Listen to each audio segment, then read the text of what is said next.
പവിത്രം പരമ്പരയിലെ വേദ എന്ന നായിക കഥാപാത്രത്തെ അവതരിപ്പിക്കുന്ന താരത്തിനെക്കുറിച്ച് കൂടുതൽ അറിയാം. നടി സുരഭി സന്തോഷാണ് പരമ്പരയിൽ വേദ എന്ന നായിക കഥാപാത്രത്തെ അവതരിപ്പിക്കുന്നത്.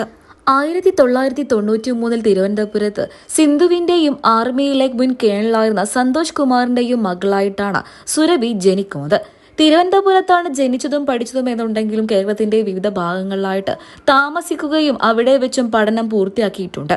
BA LLB ആണ് താരത്തിന്റെ വിദ്യാഭ്യാസ യോഗ്യത. 2011 പുറത്തിറങ്ങുകയും സംവിധായകനായ S. നാരായണൻ സംവിധാനം ചെയ്ത് പുറത്തിറങ്ങിയ ദുഷ്ട എന്ന സിനിമയിലൂടെയാണ് നടി സുരഭി സന്തോഷ് തന്റെ അഭിനയ ജീവിതം ആരംഭിച്ചത്.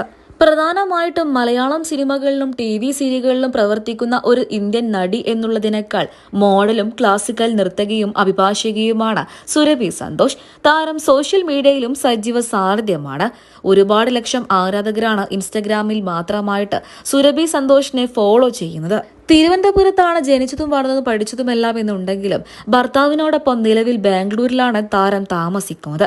2024 മാർച്ചിൽ കോവളത്ത് വെച്ച് ഗായകൻ പ്രണവ് ചന്ദ്രനെയാണ് സുരഭി വിവാഹം കഴിച്ചത്. ഇരുവരുടെ ഈ വിവാഹ വിശേഷങ്ങൾ അന്ന് സോഷ്യൽ മീഡിയയിലും നിറഞ്ഞു നിന്നിരുന്നു. 2011 പുറത്തിറങ്ങിയ ദുഷ്ട എന്ന സിനിമയാണ് താരം ആദ്യമായി അഭിനയിച്ച ചിത്രം.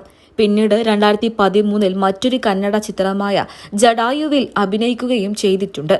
പിന്നീട് 2017 തമിഴിൽ പുറത്തിറങ്ങിയ ആയിരത്തിൽ ഒരുവൾ എന്ന സിനിമയിലും അഭിനയിച്ചു. പിന്നീട് 2018 മലയാളത്തിൽ പുറത്തിറങ്ങുകയും കുഞ്ചാക്കോ ബോബൻ നായകനായി എത്തുകയും ചെയ്ത കുട്ടനാടൻ മാർപ്പാപ്പ എന്ന സിനിമയിലും ഒരു പ്രധാന കഥാപാത്രത്തെ അവതരിപ്പിച്ചത് നടി സുരഭി സന്തോഷാണ്. പിന്നീട് ഹരിശ്രീ അശോകൻ സംവിധാനം ചെയ്ത ആൻ ഇന്റർനാഷണൽ ലോക്കൽ സ്റ്റോറി എന്ന സിനിമയിലും ജയറാം നായകനായി എത്തിയ മൈ ഗ്രേറ്റ് ഗ്രാൻഡ് ഫാദർ എന്ന സിനിമയിലും ശ്രദ്ധേയമായ കഥാപാത്രങ്ങൾ സുരഭി അവതരിപ്പിച്ചിട്ടുണ്ട്. ഏറ്റവും ഒടുവിലായിട്ട് ഇപ്പോൾ ഏഷ്യാനെറ്റിൽ സംപ്രേഷണം ചെയ്യുന്ന ഒരു വർഷം മുൻപ് സംപ്രേഷണം ആരംഭിച്ച് സൂപ്പർ ഹിറ്റായി തന്നെ മുന്നേറിക്കൊണ്ടിരിക്കുന്ന പരമ്പരയാണ് പവിത്രം. പരമ്പരയിലെ വേദ എന്ന നായിക കഥാപാത്രത്തെയാണ് നിലവിൽ സുരഭി സന്തോഷ് അവതരിപ്പിക്കുന്നത്. അതിനോടൊപ്പം തന്നെ സോഷ്യൽ മീഡിയയിലും താരം സജീവ സാന്നിധ്യം തന്നെയാണ്. തന്റെ വിശേഷങ്ങളൊക്കെ തന്നെയും സോഷ്യൽ മീഡിയ പേജുകളിലൂടെ സുരഭി ആരാധകരുമായി പങ്കുവെക്കാറുണ്ട്. താരത്തിന്റെ വിശേഷങ്ങൾ അറിയാനും കേൾക്കാനും ആരാധകർക്കും വലിയ ഇഷ്ടം തന്നെയാണ്. 2026 ഏഷ്യാനെറ്റ് ടെലിവിഷൻ അവാർഡ് പ്രഖ്യാപിച്ചപ്പോൾ സുരഭി സന്തോഷാണ് മികച്ച പോപ്പുലർ ആക്ട്രസായി തിരഞ്ഞെടുക്കപ്പെട്ടിരിക്കുന്നത്.